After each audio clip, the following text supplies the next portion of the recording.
Hello, नमस्कार, welcome to all. आप सभी का स्वागत है रणधीर एजुकेशन में। भाई, इंडियन पॉलिटी की सीरीज को हम यहां पर प्रॉपर तरीके से चला रहे हैं और आप संवैधानिक विकास को समाप्त कर चुके हैं और हमें लगता है कि आपका संवैधानिक विकास से सारे प्रश्न बन रहे होंगे, आप उनके जवाब भी दे पा रहे होंगे और आपको अच्छे से समझ में आ गया, ऐसा हम उम्मीद करते हैं। हमने पूरी तरीके से आपको समझाने की कोशिश की है, जिसने हमें हिस्टोरिकल बैकग्राउंड भी समझा है। हिस्टोरिकल बैकग्राउंड से हमें इंडियन पॉलिटी को समझने में बहुत मदद मिलती है, ऐसा आप सब जानते हैं और आपको ऐसा ही पढ़ना चाहिए। आज का जो हमारा लेक्चर रहेगा संविधान के विकास को समाप्त करने के बाद, आज हम समझेंगे चूंकि कैबिनेट मिशन जो भारत में आया, इस कैबिनेट मिशन की 3 सिफारिश मेन हमने आपको बताई थी, जिसमें पहला था कि हम आपको अब आजाद करना चाहते हैं, लेकिन ऐसे छोड़ के नहीं जाएंगे। हम आपको पहले सिखाएंगे कि काम कैसे करते हैं, एक मंत्री कैसे बनते हैं, एक राज्य एक देश कैसे चलाया जाता है। इसके लिए उन्होंने कहा कि अपने लिए एक अंतरिम सरकार बनाइए, एंटरिम गवर्नमेंट बनाइए। एक प्रावधान तो ये था। दूसरा प्रावधान था कि अपने लिए, अब आप आजाद होने वाले हैं तो अपने लिए आप एक संविधान सभा बनाइए जो कि आपके देश के लिए संविधान बना सके। संविधान सभा का निर्वाचन किया गया, जैसा कि आप सब जानते हैं, और फिर इसी संविधान सभा ने हमारे देश के लिए संविधान बनाया, जिसके आधार पर आज हमारा देश बहुत बेहतरीन चल रहा है। मतलब कि ये संविधान इतना ज्यादा जरूरी होता है कि इसमें नियम, सिद्धांत, ये सारी चीजें होती हैं जिसके आधार पर किसी भी देश का कानून बनता है या कोई देश चलता है। संविधान बहुत जरूरी है और संविधान को बनाया गया इसी संविधान सभा के द्वारा। तो इसमें हम जानेंगे कि पहला बैठक कब हुआ, इसमें क्या क्या मुख्य बातें हमें जाननी चाहिए एग्जाम के पॉइंट ऑफ व्यू से। इसके अलावा हम दूसरी बैठक और कितनी बैठकें टोटल रही, इन सब के बारे में यहां हम डिस्कस करेंगे। ए टू जेड आप किसी भी एग्जाम में अपीयर कर रहे हो, चाहे वो एसएससी सीजीएल हो, सीएचएसएल हो, एमटीएस हो या यूपीपीएससीएस का कोई भी एग्जाम हो, आरओ एआरओ हो, सभी में आपका ये लेक्चर मदद करेगा। बहुत डिटेल में बताएंगे, बेसिक से लेकर एडवांस तक की चीजें हम यहां पर आपसे डिस्कस करेंगे। तो बने रहिएगा लास्ट तक और आपको लास्ट में पता चलेगा कि हमने आपको जो जो बताया है वो शायद आपकी किताबों में था ही नहीं। ठीक है, तो चलिए शुरू करते हैं और जानते हैं इस संविधान सभा के बारे में। तो देखिए, सबसे पहले आपको बताएं कि हमने लास्ट टाइम एक डिस्कस किया था आपसे और बताया था कि निर्वाचन जो हुआ था संविधान सभा के लिए, वो 10 लाख पर एक कैंडिडेट चुन करके आया था, ऐसा हमने आपको बताया था। जिसमें हमने आपसे एक कॉन्फ़िगरेशन बताया था कि इसमें से टोटल लोग जो चुनकर आए थे, इनमें से कितने लोग कहां से आए। जैसे हमने आपको बताया कि 292 लोग जो आए थे वो प्रांतों से आए थे। ठीक है, प्रांतों से। और 93 लोग, 93 लोग जो आए थे, ये कहां से आए थे, ये आए थे देसी रियासतों से। देसी रियासतों से आए थे, राज्य रजवाड़े जो थे वो देसी रियासतों से आए थे। ये लास्ट में हमने आपसे डिस्कस कर लिया था। इसके अलावा 4 आए थे कमिश्नरियों से, कमिश्नरियों से, जहां पर सीधे अंग्रेजों का शासन था, कमिश्नरियों से। यहां पर देसी राज्य रजवाड़े जो थे ये अंडर में काम करते थे, कमिश्नरी जो थी वो डायरेक्ट काम करते थे। अगर इनको आप टोटल ऐड करेंगे तो देखिए 2 और 5 4 9 हो गया, 9 और 18 8 हो गया, और यहां पर एक कैरी 389 टोटल लोग होते हैं। यानी हमारी संविधान सभा के लिए टोटल लोगों का जो चुनाव होता है वो 389 लोग चुन लिए जाते हैं। लेकिन हमने बताया था कि आपको इसमें हैदराबाद ने पार्टिसिपेट नहीं किया। हैदराबाद इसमें पार्टिसिपेट नहीं करता है, जैसा कि हमने आपको बता ही दिया था। ठीक है, अगर हम बात करें कि इस टोटल लोग जो है 389, इनमें से कौन क्या कैसे, तो देखिए 292 लोग तो प्रांतों से हो गए और 4 जो कमिश्नरी है यहां से हो गए, और देसी रियासत वाले जितने भी लोग थे इनका इलेक्शन नहीं हुआ, इनको नॉमिनेट किया गया है। नॉमिनेट का मतलब जो है कि देसी राजे रजवाड़े जो थे वो डायरेक्ट बिना इलेक्शन के, नॉमिनेशन के थ्रू डायरेक्ट अपने राज्य को या अपने क्षेत्र को रिप्रेजेंट करेंगे। बल्कि यहां पर जो 292 लोग हैं इनका इलेक्शन हुआ है और 4 लोग जो हैं इनका भी इलेक्शन हुआ है। तो हम यहां पर यह कह सकते हैं कि 389 में टोटल जो लोग आए हैं 292 प्लस 4 यानी 296 लोग इलेक्ट होके आए हैं, जबकि 93 लोग जो हैं ये राज्य रजवाड़े हैं, ये ऑलरेडी राजा हैं, है ना, ये प्रिंसली स्टेट्स से आते हैं, तो इनको डायरेक्ट भेज दिया गया है नॉमिनेशन के थ्रू। एग्जाम में एक बार सवाल पूछा गया आरईएस में कि भाई जो 4 कमिश्नरी थी वो 4 कमिश्नरी कौन कौन सी थी। तो नंबर 1 दिल्ली, नंबर 2 आपका है अजमेर, नंबर 3 है कुर्ग, इसको कुर्ग भी बोलते हैं, कुर्ग आप लिखिएगा इसको, कुर्ग या कुर्ग, ये आपका कर्नाटक में पड़ता है, कर्नाटक। और नंबर 4 है आपका बलूचिस्तान। याद रखिएगा इन चारों के बारे में जब ज्यादा डेप्थ में सवाल पूछता है तो आपसे 4 कमिश्नरी पूछ सकता है। 4 कमिश्नरी कौन सी? पहला नंबर है दिल्ली, नंबर 2 अजमेर, और नंबर 3 कुर्ग या कर्नाटक या कुर्ग कर्नाटक, बात एक ही है। और चौथा है बलूचिस्तान, जो कि अब हमारे क्षेत्र में नहीं आता, ये हमारा पहुंच चुका है पाकिस्तान में, अब ये पाकिस्तान में है बलूचिस्तान। याद रखिएगा यही 4 कमिश्नरियां थी, याद रहेगा। एलिमिनेशन में ये आपसे मदद करेगा, मतलब कि आपका जो क्वेश्चन आएगा उसमें आप एलिमिनेट करके भी आप आंसर निकाल सकते थे। बट यहां पर याद रखिएगा कि दिल्ली है, अजमेर है, कुर्ग है, इसके अलावा बलूचिस्तान है, ये 4 लोग हैं। ठीक है भाई। इसके अलावा अगर हम बात कहें कि भाई जो पहली बैठक होती है वो कब होती है, इसके बारे में हम डिस्कस करेंगे। लेकिन एक बात और आपको बताएं, इसका आप इसको नोट कर लीजिए, स्क्रीनशॉट लेना चाहते हैं तो स्क्रीनशॉट ले लीजिए, आपको समय मिल जाता है। याद रखिएगा 389 में टोटल ज्यादा डेप्थ में सवाल पूछेगा ना, आप जैसे यूपी पीसीएस का पेपर देने जाते हैं, एमपी पीसीएस का प्रीलिम्स देते हैं, तो वहां पर डेप्थ पूछ सकता है। तो आप याद रखिएगा इनमें से टोटल लोग जो इलेक्ट होके आते हैं वो 296 हैं, जिसमें से 292 आपके जो आते हैं प्रांतों से, 4 जो आते हैं वो राज्यों से, वो आपके कमिश्नरियों से, और 93 जो आते हैं वो आपके प्रिंसली स्टेट से नॉमिनेट होके आते हैं।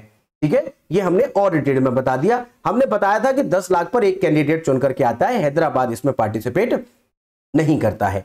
आगे एक और बात आपको बता दें, वो बात क्या है? वो बात है हमारी, इसको मिटा देते हैं। हाँ, एक बात हम आपको और बता दें कि जो हमारी संविधान सभा थी, संविधान सभा जो थी हमारी, वो 2 रूप में काम करेगी। एक काम तो इसका रहेगा संविधान सभा का कि संविधान का निर्माण करना है, संविधान का निर्माण करना है। जैसा कि आप जानते हैं कि संविधान सभा के अध्यक्ष हमारे राजेंद्र प्रसाद बनाए गए, तो यहां पर जो अध्यक्ष हैं हमारे वो कौन है? राजेंद्र प्रसाद हैं। ये बात तो आपको समझ में आ गई है, पहला नंबर। दूसरा, इसी संविधान सभा का एक और काम है, और वो काम क्या है कि ये संसद के रूप में भी काम करती रहेगी। और यहां पर संसद के रूप में जो काम करेगी, इसके जो अध्यक्ष बनाए गए, इनका नाम है जीवी मावलंकर, गणेश वासुदेव मावलंकर। याद रखिएगा, ज्यादा डेप्थ पूछता है तो आपसे ये पूछ सकता है क्या संविधान सभा का केवल एक ही काम था? नहीं, 2 काम थे। एक तो हमारे देश की शासन व्यवस्था को चलाना, दूसरा संविधान निर्माण करना। तो जो संविधान बन रहा था उसमें अध्यक्ष थे डॉक्टर राजेंद्र प्रसाद, और जो हमारी संसद के रूप में यही संविधान सभा जो काम कर रही थी, इसके थे जीवी मावलंकर अध्यक्ष। बात क्लियर है इतनी? आगे बढ़ते हैं। आगे कुछ और बातें आपको बताते हैं, इसको भी नोट करिएगा, प्लीज नोट करिएगा, क्योंकि ये ज्यादा डेप्थ में पूछा जाता है। आरएएस में, एमपीपीसीएस के प्रीलिम्स में ये सवाल पूछे गए हैं, जो कि क्वेश्चंस लोगों से बन नहीं पाए थे, ज्यादातर लोग इन्हें गलत करके आए हैं, तो प्लीज आप ध्यान दीजिएगा। आगे बढ़ते हैं, आगे बढ़ते हैं, एक सेकेंड।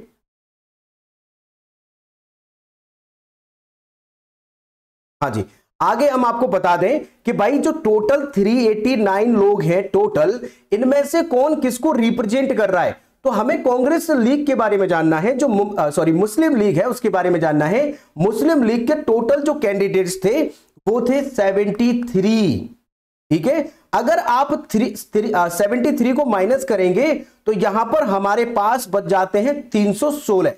370 इसको माइनस करिए आप, तो 316 बचेंगे। तो 316 ही हमारे पास आने चाहिए, लेकिन 316 नहीं आते हैं। वो दरअसल इसकी जगह पर हमारे पास जो आते हैं वो 207 मेंबर आते हैं पहली बार। ऐसा क्यों है? क्योंकि इसमें राज्य रजवाड़े जो हैं वो भी पार्टिसिपेट पहली मीटिंग में नहीं करते हैं। देखिए, इलेक्शन जो चुनाव हुआ, कुछ लोग नॉमिनेट हुए, टोटल हमारे पास लोग कितने आने चाहिए? 379 आने चाहिए थे। ठीक है, 379 आने चाहिए। अब मीटिंग होगी पहली, हम इंतजार कर रहे हैं कि हमारे पास सारे लोग आएंगे।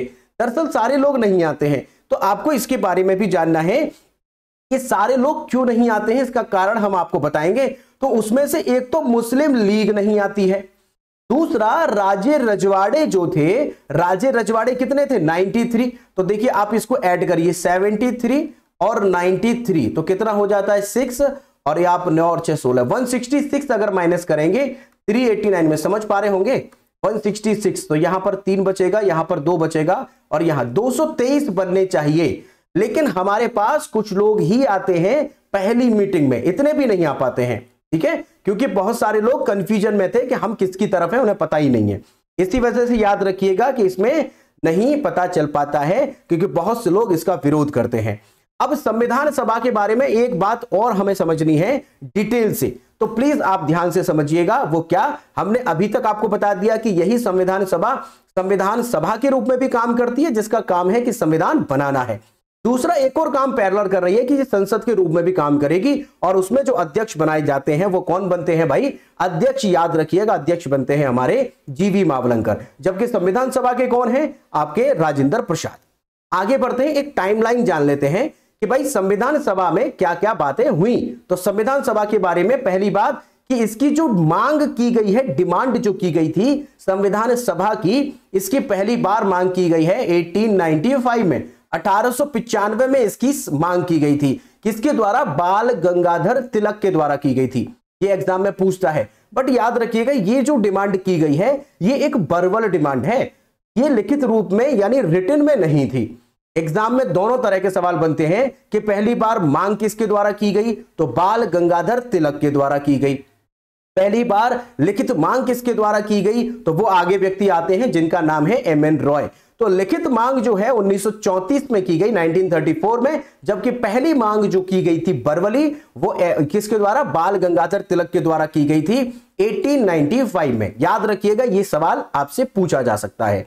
आगे भाई यहां पर अब हम टाइमलाइन जान लेते हैं कि चलिए पहली मीटिंग में क्या हुआ, दूसरी मीटिंग में क्या हुआ। इतना तो हमने जान लिया कि टोटल जो लोग हमारे हो रहे हैं वो 389 हो रहे हैं, लेकिन बाद में क्या पहली ही मीटिंग में सब लोग आ जाते हैं? पहली मीटिंग में ऐसा क्या विशेष होता है? सेकंड मीटिंग में तो कितनी मीटिंग आपको पढ़नी है? वैसे आपसे कहें तो टोटल जो मीटिंगें इनकी रही है, बैठकें जो हुई हैं, वो टोटल 105 हुई हैं। अब आप कहेंगे क्या हमें 105 याद करनी है? नहीं, 105 आपको याद नहीं करनी है। इसमें से सेशंस की बात करें तो सेशंस आपके 11 हुए हैं, 11 सेशंस रहे हैं, यानी जो आपके सेशन हैं वो 11 हैं और 105 बैठकें रही हैं, ऐसा हम आपको बता रहे हैं। बट कुछ किताबें इसको 11 नहीं लिखती हैं, वो 12 लिख देती हैं। तो इसके बारे में अगर आप जानना चाहते हैं कि भाई 12 क्यों लिखते हैं कुछ किताबें, तो इसका रीजन क्या है अभी हम आपको टाइमलाइन बता देते हैं, उसके बाद आपको पता चल जाएगा कि 12 क्यों लिखते हैं। ठीक है भाई, तो यहां पर आप टाइमलाइन को देखिएगा, टाइमलाइन आपको दिखा देते हैं। पहले आप लोगो देख लीजिए, हमारी जो संविधान सभा थी इसका ये लोगो था, लोगो है आपका दिख रहा है, कॉन्स्टिट्यूशनल असेंबली इंडिया लिखा हुआ है। बाकी ये जो पाकिस्तान अफगानिस्तान वाला जो पाकिस्तान का क्षेत्र है, ये सब आपका बांग्लादेश का क्षेत्र है, ये सारा हमारा ही क्षेत्र था। वहीं पर एक हाथी दिखा दिया गया है, याद रखिएगा ये हमारा लोगो है। आपसे लोगो एग्जाम में तो नहीं पूछेगा, लेकिन हो सकता है ये पूछ ले कि लोगो में क्या है, हाथी है, हमारा मैप है और हाथी है। बट अगर नहीं पूछता है तो आपकी समझ के लिए हमने यहां पर दे दिया है। अब टाइमलाइन जान लेते हैं कि भाई पहली मीटिंग कब हुई, सेकंड मीटिंग कब हुई और इंपोर्टेंट मीटिंग कौन सी है। 105 मीटिंग है, बट आपको सारी याद नहीं करनी है। तो देखिए यहां पर आपको कौन कौन सी याद करनी है वो हम आपको बताएंगे। तो उससे पहले आप पिक्चर देख लीजिए, ये है हमारी संविधान सभा। इसी में आपको यहां पर जो खड़े दिखाई पड़ रहे हैं ये वाले, ये आपके हैं जवाहरलाल नेहरू, बाकी सभी लोग ये हैं, ये रहे आपके वल्लभ भाई पटेल, बाकी इसी में सारे लोग बैठे हुए हैं। ये पहले दिन की मीटिंग का ही फोटो है, पहले दिन का मीटिंग का फोटो है। ये जो मीटिंग हुई है ये दरअसल जो आप अब देखते हैं जिसका नाम हमने पहले जो संविधान सभा थी ये उसका फोटो है, जिसको आप संसद के रूप में जानते आ रहे थे। बट आपको पता है संसद तो अब ट्रांसफर कर दी गई है, तो ये आज भी है, ये वाली संसद आज भी है, बट इसका नाम बदल दिया है और इसका नाम रख दिया है संविधान सदन। आप लोग भी जानते होंगे कि इसका नाम रख दिया गया है संविधान सदन। एज ए म्यूजियम इसको आप देखने जा सकते हैं, अभी भी ये ओपन रहता है, म्यूजियम के तौर पर इसे डिस्ट्रॉय नहीं किया गया है, तो आप इसके देखने जा सकते हैं। भाई इसी में बैठ करके जो संसद थी अभी तक की, इसी में बैठ करके हम लोगों ने या हमारे इन पूर्वजों ने क्या बनाया है भाई, हमारा संविधान बनाया है। ठीक है भाई। इस देश के लोग जो बड़े ही काबिल लोग थे, जैसे जवाहरलाल नेहरू है, बाकी और लोग हैं, जिसमें डॉक्टर भीमराव अंबेडकर है, इन सब लोगों ने मिलकर के हमारा संविधान बनाया है। तो उसकी मीटिंग का फोटो हमने यहां पर दिखाया है। हम आपको पिक्स इसलिए दिखा रहे हैं, ये जो चित्र आपके पास आ रहे हैं, दरअसल आप पूरा फील कर पाए। संविधान को आपको समझना है, रटना नहीं है, तो आप समझ पाए, इसलिए हमने यहां पर लिए हैं। आगे और भी पिक्चर देख लीजिए, और पिक्चर ये भी इन्हीं का है। सरदार वल्लभ भाई पटेल यहां पर बैठे हुए आप देख रहे हैं, डॉक्टर भीमराव अंबेडकर यहां पर बैठे हुए हैं, ये देखिए आप। तो ये सारे लोग जरूरी लोग यहां पर हमने आपको दिखा दिए हैं। ये उसी दिन का फोटो है जब आपका संविधान में ये बना। अब हम टाइमलाइन जान लेते हैं। ये हमारा टाइमलाइन है, एक बार फिर से देखिएगा। हमने यहां पर आपसे टाइमलाइन का जिक्र इसलिए किया है क्योंकि यहां से बहुत से प्रश्न बनते हैं। अगर आप देखें कि हमारे संविधान में जो पहली बैठक होती है, ये पहली बैठक होती है 9 दिसंबर 1940 को। 9 दिसंबर 1940 को पहली बैठक की जाती है, दिल्ली में की जाती है, जिसे अभी तक हम संसद कहते थे, जिसका अब सरकार ने नाम बदल करके संविधान सदन कर दिया है। उसी में ये मीटिंग हुई है, ठीक है। 1921 में इस संविधान सदन को बनाया गया था। किसके रूप में बनाया गया था? संसद के रूप में बनाया गया था। हमने आपको बताया भी था कि इसके पहले अध्यक्ष 1921 में कौन बने थे, हम पहले ही डिस्कस कर चुके हैं। ये थी आपकी पहली मीटिंग। इसके बाद 11 दिसंबर 1946 को दूसरी मीटिंग, उसके बाद 13 दिसंबर 1946 को तीसरी मीटिंग। ये पहली, दूसरी, तीसरी, ये मीटिंग बड़ी इंपॉर्टेंट है, यहां से सवाल भाई बहुत बनते हैं। इसके बाद अब नंबरिंग तो याद नहीं रखनी है, बट दिन याद रखना है कि 22 जनवरी आपको याद रखना है, 22 जुलाई 1947 आपको याद रखना है, जनवरी का 1947, 29 अगस्त 1947 याद रखना है, 26 नवंबर 1949 याद रखना है, 24 जनवरी 1950 याद रखना है, 26 जनवरी 1950 याद रखना है। ये तारीखें अगर आपने याद कर ली तो ये मानिए संविधान सभा का आधा पोर्शन आपने याद कर लिया है, क्योंकि यहां से बहुत से प्रश्न बनते हैं और हम इनके बारे में बारी बारी से चर्चा करेंगे कि पहले दिन क्या होता है। देखिए, हमने यहां पर सबसे पहली बार इसके बारे में डिस्कस करना है। ये पहला जो दिन है 9 दिसंबर 1946। इस दिन सारे लोग मिलकर के दिल्ली पहुंचे और दिल्ली में मीटिंग की शुरुआत की गई, लेकिन लोग पहुंचे केवल 207। हम मिटा करके दोबारा से लिखते हैं, यहां पर जो लोग पहुंचे वो केवल 207 लोग पहुंचे। याद रखिएगा 207 लोग पहुंचे हैं, ठीक है। अब इन 207 लोगों में कौन कौन था, महिलाएं कितनी थी, पुरुष कितने थे? तो देखिए 9 महिलाएं थी। एग्जाम में बनता है सवाल, जब ज्यादा डेप्थ पूछेगा आपसे ये सवाल बनाएगा। 9 महिलाएं यानी एफ और फीमेल लिख देते हैं, और बाकी बचे हुए कितने 198 ये आपके मेल। इतने लोग इसमें प्रेजेंट थे।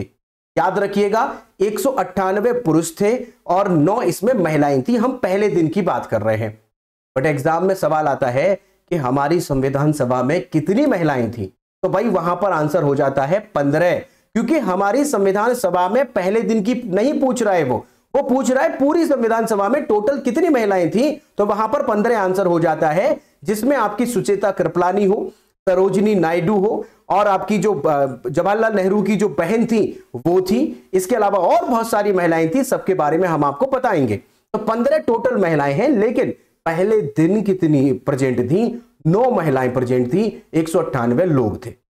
अब देखिए ये आपने नोट कर लिया है, हम इसको इरेज कर रहे हैं, मिटा रहे हैं। अब देखिए पहले ही दिन इतने लोग प्रेजेंट थे, ठीक है। अब समस्या क्या आती है कि इसमें कौन नहीं आया, क्योंकि बहुत सारे लोग थे भाई। लोग तो हमारे पास 389 आने थे, लेकिन ये पहुंचे 207 ही केवल। तो ऐसा क्यों? ऐसा इसलिए कि पहले ही दिन जो मुस्लिम लीग थी, भाई मुस्लिम लीग किस बात का वो कर रही थी, शुरुआत से 1940 में उन्होंने पाकिस्तान की मांग कर दी थी, और 1940 में पाकिस्तान की मांग करने के बाद यह मांग प्रबल होती गई, और बाद में कैबिनेट मिशन आया तो उसने साफ मना कर दिया कि भाई छोड़िए, आपका कोई देश नहीं बटने वाला है, कोई पाकिस्तान नहीं बनेगा।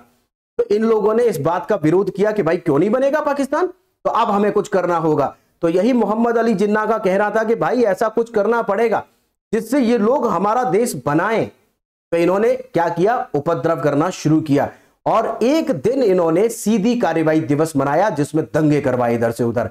इस बात से कांग्रेस और भारत के सभी राजनेता परेशान थे कि भाई ये मुस्लिम लीग क्या करवा रही है, दंगे करवा रही है। ऐसे में भाई ऐसी स्थिति बना दी इन लोगों ने कि आनंद फानन में कांग्रेस को यह प्रस्ताव पास करना पड़ा कि भाई बन जाने दो इस देश को, अन्यथा बहुत बड़ा लफड़ा पड़ जाएगा, इतने सारे लोग मारे जा रहे हैं। ये बात की बात है। लेकिन उसी बीच आप जानते हैं कैबिनेट मिशन ने कह दिया कि आप अपना संविधान बनाइए और पाकिस्तान नहीं बनेगा। ठीक है, हम अपना संविधान बनाना शुरू किया, लेकिन इसमें ये जो आपकी मुस्लिम लीग थी, इसने इसमें भाग ही नहीं लिया और बड़े लेवल पर विरोध किया, इतना विरोध किया कि हम इसमें पार्टिसिपेट नहीं करेंगे क्योंकि हम अपना देश अलग चाहते हैं। इसीलिए पहले दिन ये लोग नहीं आए। तो कमी हो गई कि नहीं? आपको अभी जस्ट हमने बताया कि कितने लोग मुस्लिम लीग में शामिल थे, अभी जस्ट बताया। इतने लोगों में से एक भी व्यक्ति नहीं आया। हालांकि हम ये कह रहे हैं कि एक भी व्यक्ति नहीं आया, दरअसल कुछ लोगों ने इसका बहिष्कार नहीं किया, बट ज्यादातर ने बहिष्कार किया। कहने का मतलब यह है कि मुस्लिम लीग इसमें पार्टिसिपेट नहीं की।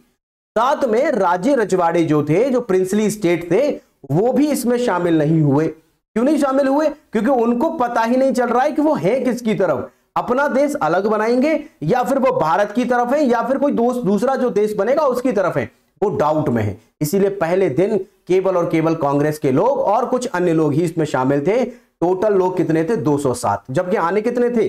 389। चलो 2-4 कम आते, लेकिन कोई विरोध तो ना करता। लेकिन विरोध इसका हुआ मुस्लिम लीग के द्वारा। पहली मीटिंग चालू, और पहली मीटिंग जब चालू हुई तो याद करिए विंस्टन चर्चिल, जिसने कहा था महात्मा गांधी के बारे में, पहली बार महात्मा गांधी को देख करके कि यही है गांधी, जिसको हम सोचते थे कि कोई हुष्ट पुष्ट व्यक्ति होगा, तगड़ा व्यक्ति होगा, ये है अर्धनग्न फकीर। तो विंस्टन चर्चिल ने महात्मा गांधी के जब गोलमेज सम्मेलन में दूसरे वाले में गए थे तो इनको पहली बार देखा था उसने, और पहली बार देख करके ये बोला था, ये आदमी जो विंस्टन चर्चिल है अपने स्टेटमेंट के लिए बड़ा निराले स्टेटमेंट देता था, बड़ा जाना जाता था। तो इसने क्या कहा, एग्जाम में पूछा हुआ सवाल है जो आपको बता रहे हैं। उसने कहा पहली मीटिंग जब हो गई हमारी संविधान सभा की, तो इसने कहा कि ये कैसा विवाह है। कौन कह रहा है? विंस्टन चर्चिल कह रहा था। विंस्टन चर्चिल जो कि वहां पर विपक्ष का नेता था उस टाइम पर, ये कह रहा है कि ये कैसा विवाह है। देखो इस समय पर अगर कहें जो देश आजाद हुआ है, इस समय पर विपक्ष का नेता था, इससे पहले वो प्रधानमंत्री था, उससे पहले भी वो विपक्ष में था। बात समझ पा रहे? कंफ्यूजन नहीं होना चाहिए आपको। हम कह रहे हैं विपक्ष का नेता था, मतलब नेता था विपक्ष का। ये कह रहा है विंस्टन चर्चिल, पहली मीटिंग के बारे में स्टेटमेंट दिया, ये कैसा विवाह है जिसमें दुल्हन तो है ही नहीं। मतलब दुल्हन कौन थी? मुस्लिम लीग। मुस्लिम लीग को वो दुल्हन मान करके कह रहा है कि ये ऐसा विवाह है जिसमें दुल्हन नहीं है। बड़ी इंपॉर्टेंट मान रहा है वो मुस्लिम लीग को, क्योंकि पहले दिन उसने बहिष्कार किया है। ठीक है, क्योंकि आप जानते हैं क्लीमेंट एटली के समय पर कैबिनेट मिशन आया था, उसी के समय पर हमारा देश आजाद हो रहा था। विंस्टन चर्चिल का पिक्चर भी हमने दिखाया था आपको।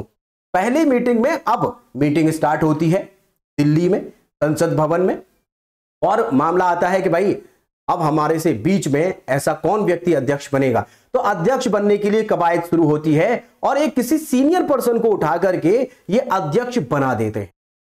सीनियर पर्सन को उठा करके इलेक्शन नहीं होता, डायरेक्ट नॉमिनेट हो जाता है कि ये व्यक्ति हमारे अध्यक्ष बन जाएंगे। इनको अध्यक्ष बनाया जाता है पहले दिन, और उन व्यक्ति का नाम है सच्चिदानंद सिन्हा। क्या नाम है उनका?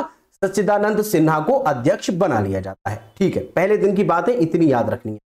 ठीक है भाई, आगे अब अगला पॉइंट है हमारा कि दूसरी मीटिंग में क्या होता है।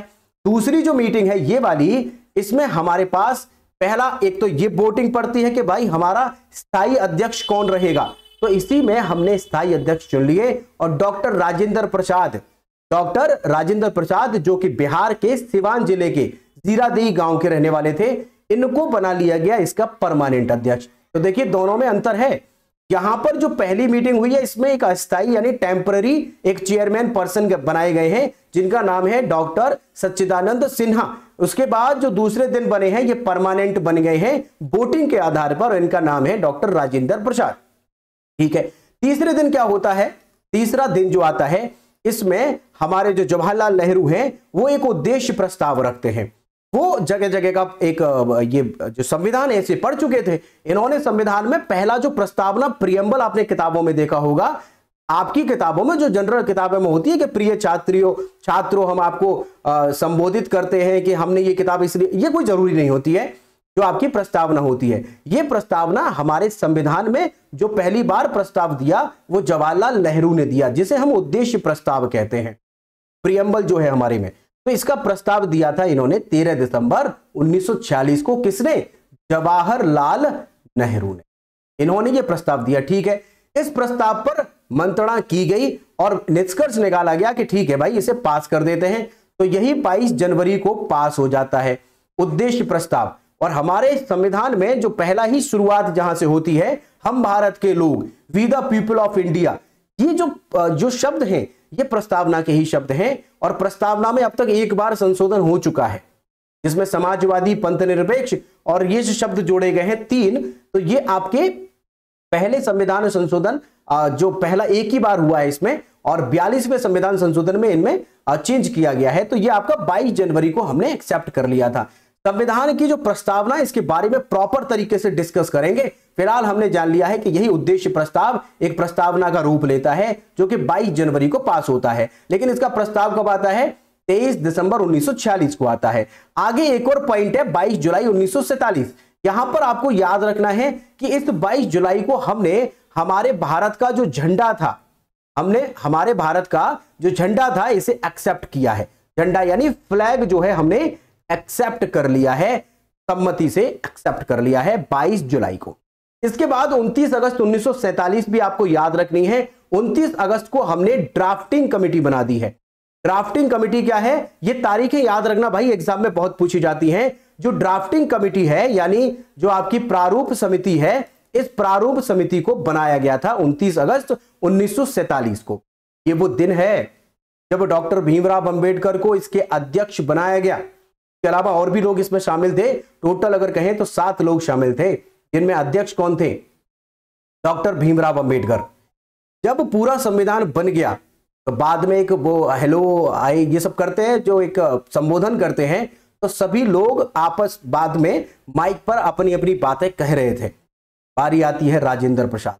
राजेंद्र प्रसाद कहते हैं कि मेरे जीवन का सबसे बेहतरीन अगर कोई दिन है, इस संविधान सभा के जो प्रधान एक अध्यक्ष के रूप में मैंने जो काम किया, इस जीवन का सबसे बेहतरीन दिन था 29 अगस्त 1947, जब मैंने एक ऐसे काबिल व्यक्ति को अध्यक्ष बनते हुए देखा या बनवाया। ये मेरे लिए सबसे बेहतरीन दिन था, क्योंकि मुझे लगता है कि मेरे पास इससे बेहतरीन दिन कभी नहीं होगा या ना हो सकता था। ये बातें इन्होंने जो कही हैं वो डॉक्टर भीमराव अंबेडकर के बारे में कही हैं। तो आप सोचिए कि जो अध्यक्ष हैं वो इतना मान रहे हैं कि भाई इन्होंने डॉक्टर भीमराव अंबेडकर की इतनी बड़ी उपलब्धि है कि ये दिन आपको याद रखना है 29 अगस्त है 1947, जब ड्राफ्टिंग कमेटी और उसके अध्यक्ष बनाए जाते हैं।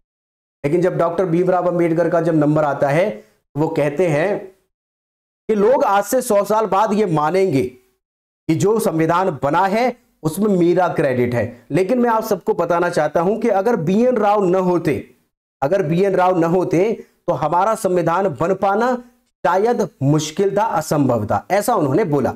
मतलब वो क्रेडिट दे रहे हैं कि भाई मेरे साथ साथ BN राव को भी क्रेडिट मिलना चाहिए। लेकिन BN राव को लोग भूल जाते हैं और केवल संविधान के नाम पर अगर किसी को याद करते हैं तो डॉक्टर भीमराव अंबेडकर को याद करते हैं। ऐसा हम नहीं कह रहे हैं कि आप मत याद करिए, दरअसल इनका क्रेडिट तो है, लेकिन BN राव का भी क्रेडिट है। उन्होंने संवैधानिक सलाहकार के रूप में काम किया है और फ्री ऑफ कॉस्ट काम किया है। भाई बहुत बड़ा क्रेडिट है। बहुत बड़े होशियार, बहुत बड़े ज्ञानी व्यक्ति थे जिन्होंने जगह जगह के संविधान पढ़े थे, उन्हें संवैधानिक सलाहकार बनाया गया था। इसके बारे में याद रखिएगा 29 अगस्त। आगे बात करते हैं कि हमारा जो संविधान है वो बनकर के तैयार हो गया 26 नवंबर 1949 को। आज भी हमारे देश में संविधान दिवस मनाया जाता है 26 नवंबर को। हमारा संविधान बनकर के तैयार हुआ 26 नवंबर 1949 को और इसे एक्सेप्ट अंगीकृत कर लिया गया। अंगीकृत, बट लागू नहीं किया। याद रखिएगा लागू नहीं हुआ है। लागू में कुछ ही आर्टिकल लागू हुए हैं। कुछ आर्टिकल में कितने? 16 आर्टिकल हमने लागू किए थे 26 नवंबर को, क्योंकि जरूरत थी। हमारा देश आजाद हो चुका था, नागरिकता से संबंधित बहुत सारे आर्टिकल जिनकी आवश्यकता थी उन्हें लागू कर दिया गया, बाकी पूरे संविधान को लागू नहीं किया गया है। याद रखिएगा, एग्जाम में पूछ सकता है कि 26 नवंबर 1949 को कितने आर्टिकल यानी अनुच्छेद लागू किए गए, तो केवल 16 अनुच्छेद लागू किए गए। आगे देखते हैं कि 24 जनवरी, ये 24 जनवरी जो है ये आखिरी मीटिंग है। 24 जनवरी जो है वो आखिरी मीटिंग है, जो कि संविधान की फाइनल मीटिंग मानी जाती है। और इसी 24 जनवरी को ये साइन कर दिया गया, इन सब लोगों ने साइन कर दिया और देश के राष्ट्रपति राजेंद्र प्रसाद चुन लिए। के अलावा राजेंद्र प्रसाद के अलावा राष्ट्रीय गीत और राष्ट्रीय गान जो आपका नेशनल एंथम है ये भी चुन लिया गया आपका 24 जनवरी को। ये आखिरी मीटिंग थी भाई, याद रखिएगा आखिरी मीटिंग है 24 जनवरी 1950 को। अब किताबों के बारे में हमने कहा जस्ट अभी थोड़ी देर पहले कि ये जो मानते हैं वो अधिवेशन 11 हमारे अधिवेशन हुए हैं, लेकिन कुछ किताबें 12 अधिवेशन मानती हैं। उसका कारण यह है कि कुछ किताबें इसे एक अधिवेशन के रूप में मान लेती हैं, क्योंकि ये एक मीटिंग है आखिरी में, तो इसे अधिवेशन मान करके वो 12 काउंट करते हैं, जबकि 11 ही अधिवेशन हुए हैं। अगर आप इसे भी काउंट करने लग जाएंगे एक दिन को तो आपके 12 अधिवेशन मान लिए गए हैं। तो कुछ किताबें 12 लिखती हैं, कुछ किताबें 11। अगर आपके एग्जाम में इन दोनों ऑप्शन में से एक आता है तो आप उसे टिक कर देंगे, कोई इश्यू नहीं है। अगर दोनों आ जाते हैं तो भाई आप प्रायोरिटी 11 वाले को देना, 12 वाले को मत देना। अगर ऐसा हो कि भाई केवल 12 ही ऑप्शन है तो आप समझ जाना कि क्वेश्चन गलत नहीं है, आप गलत मानने लगो उसे, गलत नहीं है वो 12 यानी टोटल 24 को भी काउंट करके दिया गया है। किताबें भी ऐसा करती है, ठीक है भाई। लास्ट अगर मीटिंग के बाद देखें तो 26 जनवरी को हमारा संविधान लागू कर दिया गया, बट केवल एक संविधान में पूरे आर्टिकल लागू हो गए, एक आर्टिकल समाप्त किया गया था। इस दिन सारा संविधान लागू, बट एक आर्टिकल उसी दिन समाप्त किया गया। इन्हीं 395 आर्टिकल्स में से ही एक आर्टिकल है। अगर आपको जानकारी है, आप अगर पुराने समय से तैयारी कर रहे हैं तो एक बार हमें बताइएगा कि इस दिन जो 26 जनवरी है, इस दिन हमने क्या क्या किया। पहली बात हम आपको बता दें, इस दिन एक आर्टिकल समाप्त किया गया है। अगर आप जानते हैं तो कमेंट करके बताइए कौन सा आर्टिकल समाप्त किया गया। दूसरा इसमें बताएं कि इसी दिन एक चीज रह गई थी और वो था अशोक स्तंभ, जो हमारा राष्ट्रीय चिन्ह है, सत्यमेव जयते जिस पर लिखा है, ये एक्सेप्ट किया है हमने 26 को। एग्जाम में बहुत से प्रश्न बनते हैं, जैसे आपसे पूछेगा राष्ट्रीय गान कब एक्सेप्ट किया गया, तो 24 जनवरी, राष्ट्रीय गीत 24 जनवरी, और देश के राष्ट्रपति राजेंद्र प्रसाद 24 जनवरी, लेकिन राष्ट्रीय चिन्ह कब एक्सेप्ट किया गया है, तो 26 जनवरी को किया गया है। याद रखिएगा बहुत से प्रश्न बनते हैं। यहां पर हमने पूरा टाइमलाइन आपको बताया है, ये टाइमलाइन याद रखना, और याद रखना कि पहले दिन कितने लोग प्रेजेंट थे, 207, इसमें से 9 महिलाएं थी और बाकी 198 पुरुष थे। 9 महिलाएं अगर पूछेगा पहले दिन का तो 9 बताएंगे, पूरे संविधान का पूछेगा तो संविधान सभा में पूरे में हमारी 15 महिलाएं प्रेजेंट थी। विजय लक्ष्मी पंडित, जैसे कि हमने जवाहरलाल नेहरू की बहन का नाम आपको बताया है, विजय लक्ष्मी पंडित है, और भी बहुत सारे लोग इसमें शामिल थे भाई, ठीक है। आगे बात करते हैं, कुछ और डिस्कस कर लेते हैं। इसका स्क्रीनशॉट, मैं थोड़ा साइड में हट जाता हूं, आप इसका स्क्रीनशॉट ले लीजिए। आपने समझ लिया होगा ऐसी मैं उम्मीद करता हूं। आगे बढ़ते हैं भाई। अगर टोटल समय जाने कि टोटल समय क्या है इसका, तो टोटल समय जो लगा इस संविधान को बनाने में वो 2 साल 11 महीने 18 दिन, 2 साल 11 महीने 18 दिन इसमें लगे हैं। ये आपका छुटकर टाइप के जो पेपर्स होते हैं, जैसे आपका यूपी SSSC पैट का पेपर हो गया, या फिर कोई और पेपर हो गया जैसे SSC GD का पेपर हो गया, या कोई अन्य पेपर हो गया, उसमें आपसे बेसिक पूछ लेता है। ये फैक्ट है, आपको याद रखना है। 2 साल 11 महीना 18 दिन में ये बना है। लेकिन आजकल एग्जामिनर थोड़ा डेप्थ में जाने लगे हैं। अगर आप किसी की भी तैयारी कर रहे हैं तो थोड़ा डेप्थ में पढ़िएगा। बल्कि हमारा उद्देश्य आपसे ये है, हमारी गारंटी है कि आप एक बार हमारे साथ 6 से 7 महीने इस सिलेबस पर गुजार लीजिए। हम आपको हिस्ट्री है, मॉडर्न हिस्ट्री है, मिडिवल है, एंशिएंट है, इसके अलावा इकोनॉमिक्स हम करा ही रहे हैं आपको, ज्योग्राफी है, और आपका ये इंडियन पॉलिटी है, साइंस है। इनके साथ में आप हमें 6-7 महीने दे दीजिए, हम आपसे श्योरिटी के साथ कह सकते हैं कि प्रीलिम्स चाहे कोई भी हो, चाहे वो एसएससी का हो, चाहे वो आपका पीसीएस का प्रीलिम्स हो या यूपीएससी का प्रीलिम्स हो, करंट अफेयर के साथ में आप गारंटेड उसे क्रैक कर पाएंगे। ये श्योरिटी है, हम आपसे वादा करते हैं भाई, इस तरीके से पढ़ाएंगे आपको। बाकी आप पढ़ते रहिएगा, करंट अफेयर भी साथ में हमारा चलता रहेगा। करंट अफेयर का बहुत बड़ा रोल है भाई। तो टोटल हमारा समय जो लगा है 2 साल 11 महीने 18 दिन लगा है, ठीक है। अभी इन्हीं के बारे में जो हमने बताया है आपको थोड़ा सा और एक्सप्लेन करके आपको बता देते हैं, और वो क्या क्या। एक बात अभी डॉक्टर भीमराव अंबेडकर के बारे में हमें बताना अभी बाकी रह गया है, वो भी टॉपिक आएगा नेक्स्ट, उस पर हम बताएंगे कि उनके बारे में क्या बात थी जो अधूरी रह गई है। देखिए पहली जो मीटिंग है जो कि अभी हमने डिस्कस कर लिया, पहली मीटिंग 9 दिसंबर को होती है 1946 को। तो कहां पर होती है? कॉन्स्टिट्यूशन हॉल है, संविधान सदन जो अब नाम है, हमने यहां पर यही मेंशन किया है, संविधान सदन, इसका अब नाम है। नई दिल्ली में इसे पहली बार ऑर्गेनाइज किया जाता है। टोटल 207 लोग थे जिसमें 9 महिलाएं थी, ठीक है। महत्वपूर्ण घटनाएं अगर देखें तो पहली मीटिंग है और यहां पर सदस्यों का स्वागत किया गया और प्रारंभिक कार्यवाही शुरू, और यहां पर अस्थायी अध्यक्ष के रूप में इन्हें चुन लिया गया जो कि आपके डॉक्टर सच्चिदानंद सिन्हा हैं, जो कि एक टेम्पररी चेयरमैन है, टेम्पररी अध्यक्ष है भाई, याद रखिएगा टेम्पररी बता रहे हैं हम, ठीक है, यहां पर 9 महिलाएं थी। लेकिन अगर महिलाओं की और बात करें तो टोटल कितनी थी? 15 थी। इसके बाद दूसरी मीटिंग के बारे में याद रखिएगा, 11 दिसंबर 1940 को दूसरी मीटिंग होती है। कहां पर? वहीं पर कॉन्स्टिट्यूशन हॉल, संविधान, सारी मीटिंगें संविधान सदन में ही होती है, ठीक है, और नई दिल्ली में, जो कि आप जानते हैं राष्ट्रपति भवन के पीछे की साइड में है वो। यहां पर अध्यक्ष चुन लिया गया राजेंद्र प्रसाद को। याद रखिएगा, मोस्ट इंपोर्टेंट है, ये स्थायी अध्यक्ष यानी परमानेंट आपके बना दिए जाते हैं। महत्वपूर्ण घटना क्या है? संविधान के स्थायी अध्यक्ष बना लिए जाते हैं। कौन? डॉक्टर राजेंद्र प्रसाद, ठीक है, इंपोर्टेंट बात है, याद रखिएगा। आगे बढ़ते हैं, तीसरी बैठक के बारे में जानते हैं। तो 13 दिसंबर 1940 को होती है। कॉन्स्टिट्यूशन हॉल, अब संविधान सदन जिसे कहते हैं, वहां पर होती है। यहां पर प्रस्ताव दिया जाता है पंडित जवाहरलाल नेहरू के द्वारा, और प्रस्ताव क्या है? उद्देश्य प्रस्ताव है। उद्देश्य प्रस्ताव दिया जाता है जवाहरलाल नेहरू के द्वारा। चूंकि जगह जगह इन्होंने संविधान पढ़े थे, तो उसमें देखा कि हर संविधान के पहले पेज पर एक प्रस्तावना लिखी रहती है, तो वही यहां पर मेंशन किया गया है भाई। याद रखिएगा, 13 दिसंबर की बात है ये। हम जितना आपको पढ़ा रहे हैं सारे प्रश्न बनते हैं, याद रखिएगा, एक एक प्रश्न आपसे सॉल्व होगा। 22 जनवरी की बात करें, कॉन्स्टिट्यूशन हॉल, जिसे अब हम संविधान सदन कहते हैं। आप कहेंगे बार बार क्यों बता रहे हैं भाई? बार बार बता नहीं रहे, आपको रिवाइज करा रहे हैं भाई। ये आप याद रखिएगा, इसका आप करंट अफेयर में भी सवाल बन जाता है। इसका नाम क्या है? संविधान सदन। बार बार आप बोलेंगे, सुनेंगे तो आपको याद हो जाएगा, ठीक है। और इतनी एनर्जी हम इसलिए लगा रहे हैं जिससे आपका मतलब आपका सिलेबस कंप्लीट हो, साथ में आपकी समझ बिल्ड हो, आपको चीजें याद हो जाएं। खाना पूर्ति थोड़ी कर रहे हैं हम, तो आप इसीलिए भाई बार बार आपको मेंशन कर रहे हैं संविधान सदन, संविधान सदन। अगर आप कहें कि अध्यक्ष कौन थे? राजेंद्र प्रसाद, कोई बड़ी बात नहीं है, वही है, यही रहेंगे लास्ट तक। उद्देश्य प्रस्ताव को यहां पर एक्सेप्ट कर लिया जाता है, ये याद रखिएगा। आगे बढ़ते हैं, 1 तारीख और 22 जुलाई, जो कि हमने अभी आपसे डिस्कस कर ली है। स्क्रीनशॉट लेते चलिएगा, काम आएगा आपके। यहां पर भारतीय राष्ट्रीय ध्वज तिरंगा जो है वो एक्सेप्ट कर लिया गया है आधिकारिक रूप से। पंडित जवाहरलाल नेहरू ने ध्वज जो प्रस्ताव है उसको प्रस्तुत किया था, जिसे सर्वसम्मति से पास कर दिया गया। अगर कहें कि भाई ये जो फ्लैग है इसमें कलर कौन कौन से थे, तो केसरिया था, सफेद और हरा, 3 रंग थे। और बीच में ये जो आज जो 24 तिल्लियां हैं ये नहीं थी। शुरुआत में इसमें अशोक चक्र था, शुरुआत में अशोक चक्र। वैसे तिल्लियों का जो अब ये कहते हैं ना, यही तिल्लियां ही हैं।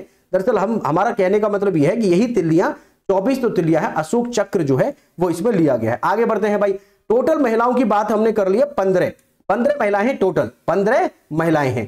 शुरुआत में पहले दिन 9 महिलाएं होती हैं। तो कौन कौन सी हैं? यहां पर एग्जाम में क्वेश्चन बनता है, वो क्या क्या है देखिए।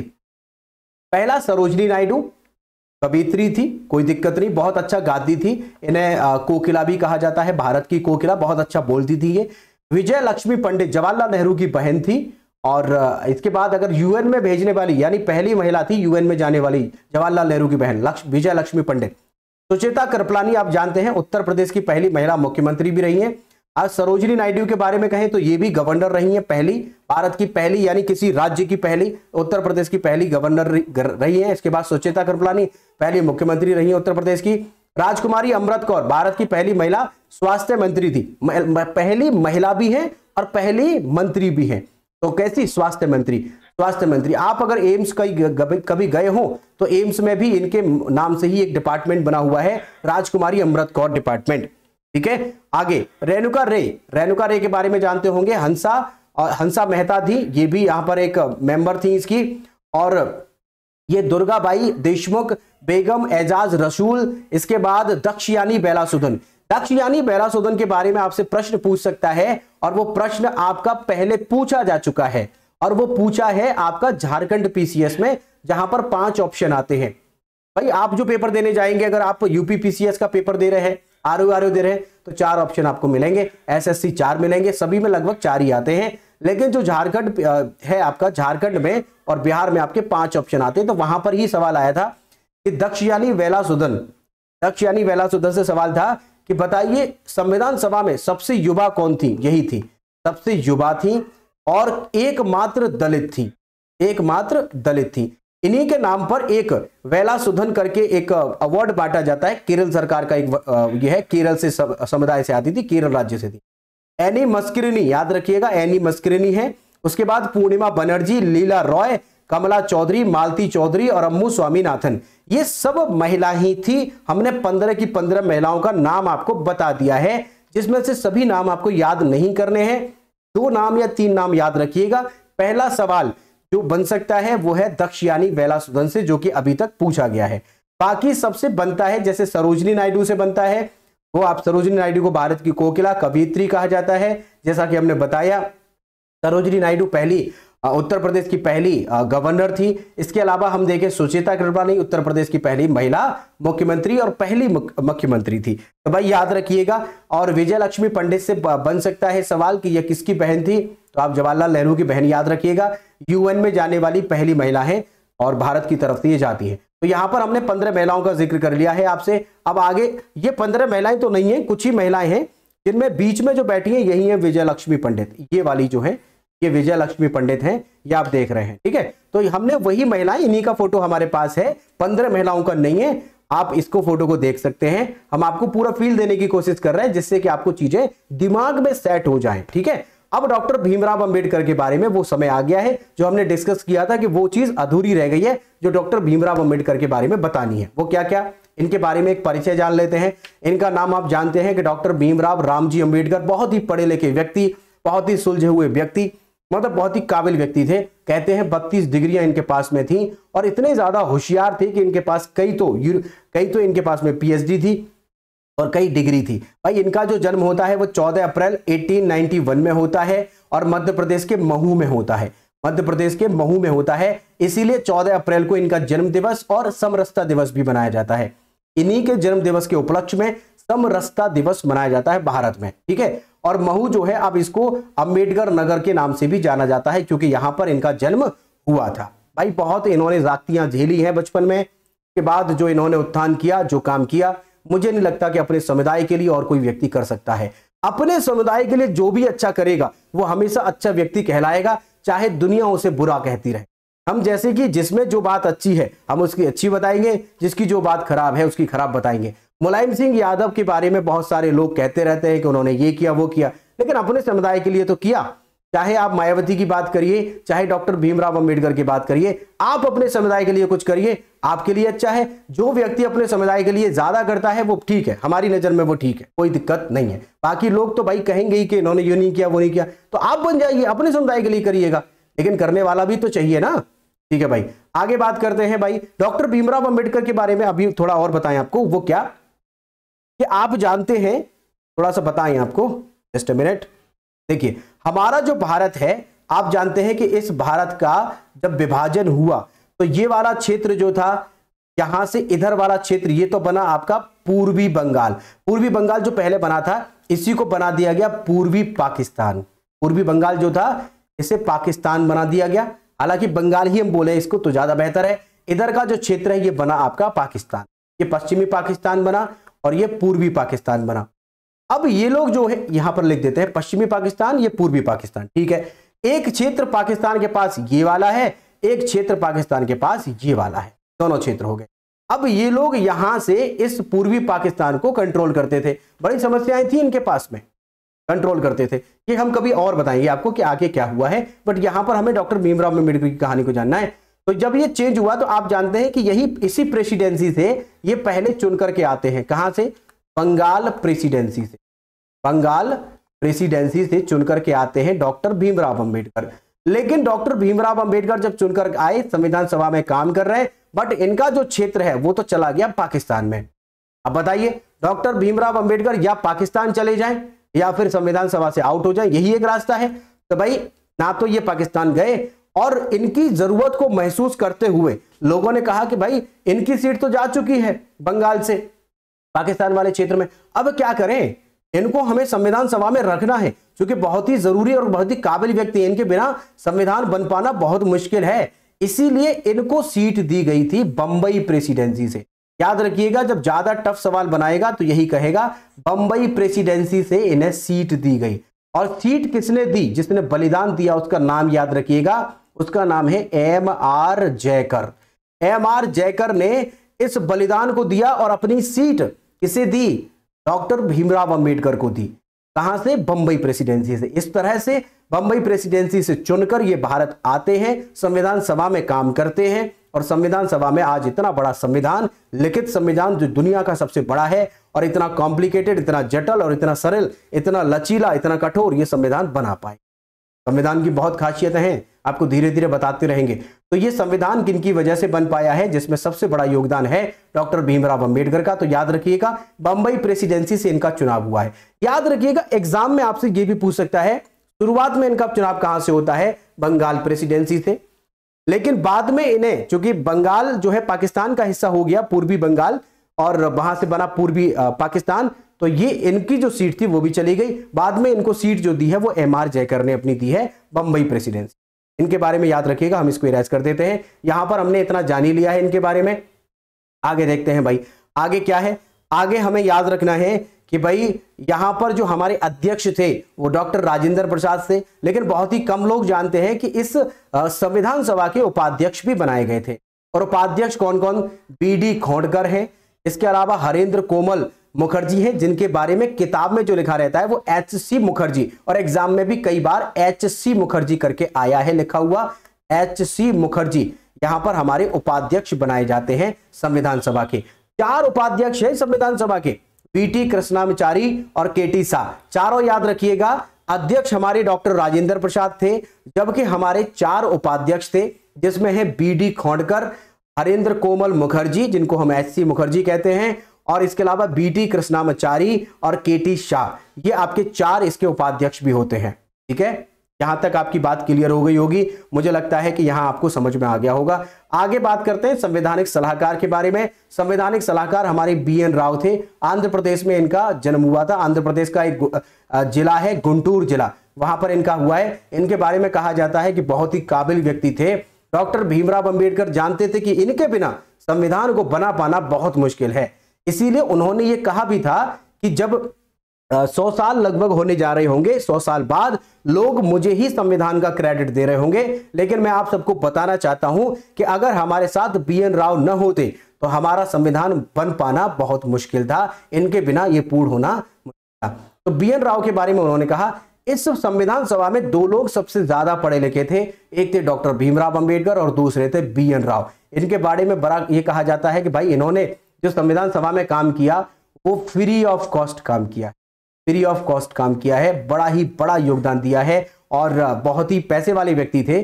ठीक है, पैसे वाले होते हैं लोग, लेकिन इतना सहयोग नहीं करते हैं, बट इनका बलिदान जो है देश के लिए, जो देश के लिए इन्होंने फ्री में काम किया, ये बड़ी बात है। ठीक है, याद रखिएगा, एग्जाम में पूछ सकता है कि महिलाएं जितनी भी आपने 15 पढ़ी, इनमें जो मात्र एक मुस्लिम महिला थी, उनका नाम आप बताइएगा, हम आपको पढ़ा चुके हैं।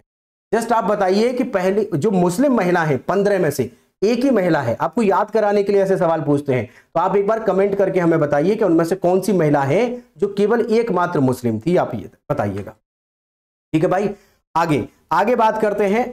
हमने यहां पर इसके बारे में बात कर ली। अब आते हैं 26 नवंबर के बारे में कि 26 नवंबर को क्या क्या हुआ। हमारा संविधान बनकर के तैयार हुआ। ठीक है, संविधान पर कितने लोगों ने जो अंगीकृत किया है, वो 284 लोगों ने अंगीकृत किया है। 26 नवंबर को बनकर के ये तैयार हुआ है, 26 नवंबर को बनकर के ये तैयार हुआ है, ये याद रखिएगा। और 26 नवंबर को ही हमने 16 आर्टिकल लागू किए हैं, याद रखिएगा। 26 नवंबर को बनकर के तैयार हुआ 1949 को, और इसी समय पर हमने 16 आर्टिकल लागू किए हैं। वो 16 आर्टिकल कौन कौन से, उनके बारे में अभी बता देंगे। ठीक है, अच्छा, तुरंत लागू क्यों किए गए हैं, क्योंकि वो प्रशासन को चलाने के लिए बहुत जरूरी थे। हमारे संविधान में जो 16 आर्टिकल है, वो ज्यादातर उनमें से आर्टिकल नागरिकता से संबंधित है। ठीक है, देखो यहां पर एक बात पढ़ लेते हैं इसको। 26 जनवरी 1949 को संविधान सभा ने भारतीय संविधान को अपनाया, लेकिन इसे पूरी तरह लागू करने के लिए 26 जनवरी 1950 का दिन चुना, क्योंकि इस दिन को भारत में गणतंत्र दिवस के रूप में मनाया जाता था। कब से मना रहे थे हम लोग, 1930 से मनाते आते रहे थे, और स्वाधीनता दिवस जिसको कहते हैं वही हमने यहां पर। ठीक है, यहां पर अगर आपसे बताएं कि जब हमारी 26 जनवरी आ जाती है, 26 जनवरी में फाइनली हमारे, और 26 नवंबर को बता दें पहले कि यहां पर हमारे 16 आर्टिकल लागू किए जाते हैं। आर्टिकल नंबर 5 है जो कि नागरिकता से संबंधित है।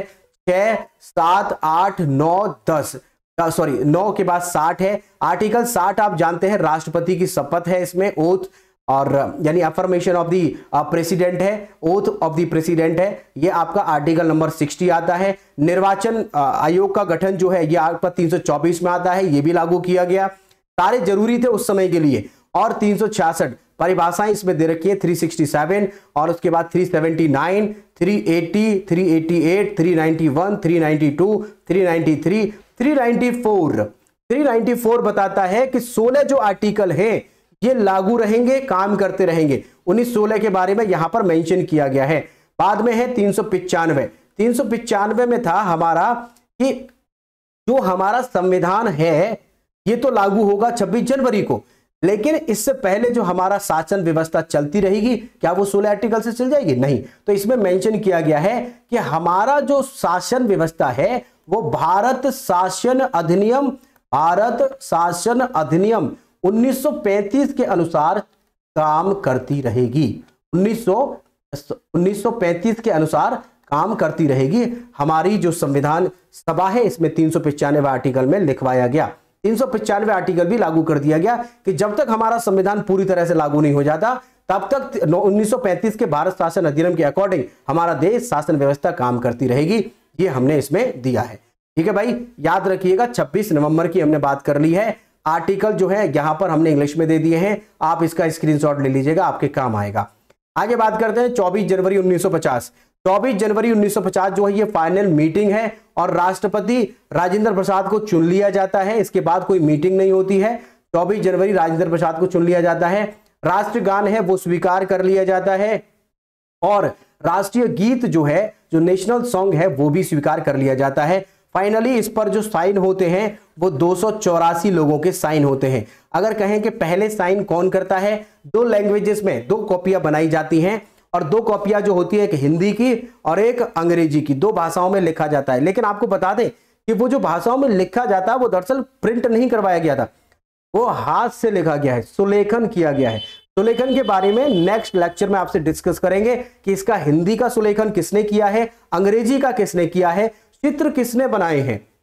यूपीएससी के पैट में यहां से सवाल पूछा गया था कि जो 22 चित्र हमारे संविधान में बने हुए हैं वो किसके द्वारा बने हैं, पूरी डिजाइन किसने बनाई है। आप अगर संविधान की जो कॉपी देखेंगे, बहुत बड़ी कॉपी है, भारी है और उसे गैस में रखा जाता है जिससे कि उसके पेपर खराब ना हो। तो हिंदी और अंग्रेजी, देहरादून में इसे प्रिंट किया गया था, पहली बार प्रकाशित किया गया और हिंदी और अंग्रेजी के दोनों पर जो पेपर वो थी कॉपी, उन पर साइन किया गया था। टोटल लोग 284 थे जिन्होंने साइन किया था। उनमें सबसे पहले आए थे साइन करने जवाहरलाल नेहरू। हालांकि ये प्रश्न नहीं बन सकता, लेकिन आपकी समझ के लिए बता रहे हैं कि जवाहरलाल नेहरू, क्योंकि आप जब तक कनेक्ट इमोशनली नहीं होंगे आपको चीजें कम याद रहेंगी, इसलिए हम ये बताते हैं। जवाहरलाल नेहरू ने पहली बार साइन किया। आखिरी साइन जो किया था वो डॉक्टर राजेंद्र प्रसाद ने किया। और आप याद रखिएगा राजेंद्र प्रसाद ने किया कि हमारी 2 कॉपियां हैं। जैसे जवाहरलाल नेहरू पहली बार साइन करने आए तो पहले अंग्रेजी वाले पे किया, फिर हिंदी वाले पे किया। ऐसे ही राजेंद्र प्रसाद ने भी अंग्रेजी पे किया, हिंदी, सभी ने हिंदी और अंग्रेजी दोनों पर ही साइन किया है, याद रखिएगा। ठीक है भाई, ओके। आर्टिकल नंबर 394 जो कहता है, भाई हमने बता दिया है वो किसके बारे में कहता है। वो कहता है कि जितने भी आर्टिकल थे उनके बारे में मेंशन करता है कि ये आर्टिकल हमने लागू कर दिए हैं और ये लागू रहेंगे। आगे है 26 जनवरी, फाइनली है 26 जनवरी और 26 जनवरी जो है वो फाइनल हो जाता है और यहां पर हमारा संविधान पूरी तरह से लागू कर दिया जाता है। आर्टिकल हमने आपसे कहा है कि कौन सा आर्टिकल था जो समाप्त किया गया है, तो आप बताइएगा हमें कौन सा आर्टिकल है। और आप चाहते हैं कि हम बताएं तो एक बार कमेंट कर दीजिएगा। बड़ा ही इंटरेस्टिंग है, इसलिए हम आपको बता नहीं रहे हैं। आप इंटरेस्टिंग इसलिए है क्योंकि कॉम्प्लिकेशन वाले सवाल जब बनते हैं तो ऐसे प्रश्नों को पूछा जाता है। नेक्स्ट लेक्चर में हम आपको बता देंगे, आप कमेंट करके एक बार बताइएगा। 26 जनवरी को एक आर्टिकल समाप्त किया जाता है। साथ में एक चीज रह जाती है, राष्ट्रीय चिन्ह, जो नेशनल एम्बलम है उसे स्वीकार कर लिया जाता है। ये फाइनली है हमारा। इसके बाद ऐसी कोई विशेष बात नहीं होती, संविधान पूरी तरीके से लागू कर दिया जाता है 26 जनवरी 1950 को। अगर कहें कि जो साइन किए गए थे, ये वाले जो साइन किए गए थे 284 लोग ने साइन किए, प्रेजेंट थे वहां पर 285 लोग, लेकिन एक आदमी ने मना कर दिया था। उस आदमी का नाम अगर आपसे कभी पूछे तो आप याद रखिएगा, नुसरत मोहानी। नुसरत मोहानी थे जिन्होंने यहां पर स्वीकार, इसको एक्सेप्ट करने से या इस पर साइन करने से मना कर दिया था। पूछ सकता है भाई, कुछ भी सवाल बन सकता है, तो नुसरत मोहानी का आप याद रखिएगा, इन्होंने मना कर दिया था साइन करने से, तो बाकी लोगों के साइन करवा लिए गए थे। 24 जनवरी के बारे में हमने आपको बता दिया, 26 जनवरी भी आपका हो गया है, ठीक है। और बाद में अगर कहें कि यहां पर अब हमने आप बता ही दिया है भाई, 395 को समाप्त कर दिया गया था। आर्टिकल 395 ये कहता है कि हमारा जो संविधान है वो तो 26 जनवरी को लागू होगा, लेकिन 26 जनवरी तक हमारा जो शासन चलेगा वो शासन व्यवस्था भारत शासन अधिनियम 1935 के अनुसार चलती रहेगी, ऐसा इसमें कहा गया। ठीक है, हमने आपको अधिवेशन भी बता दिए हैं, बैठकें भी बता दी हैं। ठीक है, सारी चीजें हमने यहां पर बता दी हैं आपको। और अगर आपका कोई डाउट है, कोई प्रश्न है, यू आर मोस्ट वेलकम, आप प्रश्न करिए, हम आपको जवाब देने को तैयार हैं। यहां पर हमने सारी कोशिश की है जिससे कि आपको हम समझा सके कि पहली मीटिंग में क्या हुआ, सेकंड मीटिंग में क्या हुआ और कितनी मीटिंग है जो आपको याद करनी है। वैसे तो 105 बैठकें रही हैं और 11 अधिवेशन, या फिर कुछ किताबें 12 अधिवेशन मानती है। बाकी हमने बता दिया कि संसद जो है वो दो रूप से काम करती है, एक आपकी संविधान सभा का निर्माण और दूसरा संसद के रूप में, जहां पर अध्यक्ष बनाए जाते हैं जीवी मावलंकर। हमने बता दिया कि पहले दिन जितने लोग प्रेजेंट होते हैं वो 207 होते हैं, जिसमें से 198 लोग पुरुष होते हैं, जबकि आपकी जो 9 महिलाएं होती हैं, नव दुर्गा होती हैं महिलाएं, तो 9 दुर्गा जो है 9 महिलाएं आपकी प्रेजेंट रहती हैं। कोई प्रश्न अगर आपका है, कोई डाउट आपका है, आप कुछ पूछना चाहते हैं, कुछ सुझाव देना चाहते हैं, तो यू आर मोस्ट वेलकम, आप कमेंट करिए, हम आपको उसका जवाब देंगे और आपके अकॉर्डिंग चीजों को करने की कोशिश करेंगे। भाई अगर आपने अभी तक चैनल को सब्सक्राइब नहीं किया है तो प्लीज सब्सक्राइब कर लीजिए और बेल आइकन को प्रेस कर लीजिए, जिससे कि हमारे लेक्चर्स के नोटिफिकेशन आपको सबसे पहले मिल सके। आपके सब्सक्राइब करने से हमें मोटिवेशन मिलेगा, आपके लिए बेहतरीन से बेहतरीन कंटेंट लाने की कोशिश करेंगे। भाई अपने ग्रुप्स वगैरह में भी शेयर कर दीजिएगा, जो आपके टेलीग्राम या व्हाट्सएप जो ग्रुप बने हुए फ्रेंड्स के साथ में, उसमें भी शेयर कर दीजिएगा। अगर हो सके, पॉसिबल अगर हो तो स्टेटस भी लगा लीजिएगा, इससे हमारी रीच बढ़ेगी, हमें मोटिवेशन मिलेगा। भाई इसके अलावा आप टेलीग्राम पर हमसे जुड़ सकते हैं। टेलीग्राम पर जुड़ने का बड़ा फायदा है, इस पर आपको daily current affair quiz form में मिलता रहेगा और सभी की जो हम पढ़ाई करवा रहे हैं इन सबकी पीडीएफ भी आपको मिलती रहेगी। अदरवाइज करंट अफेयर आपका जो पीडीएफ है वो आपको वहीं पर मिलेगा टेलीग्राम पर, तो सारी इंफॉर्मेशन आपको टेलीग्राम पर मिलती रहेगी, इससे जरूर जुड़ जाइएगा। आप @रणधीर एजुकेशन लगा करके सर्च करिएगा, यहां पर हमारा लोगो आपको दिख जाएगा। इसके अलावा इंस्टाग्राम पर आप जुड़ जाइएगा, @रणधीर एजुकेशन लगा करके फेसबुक, इंस्टाग्राम सभी पर आप हमारे साथ जुड़ सकते हैं।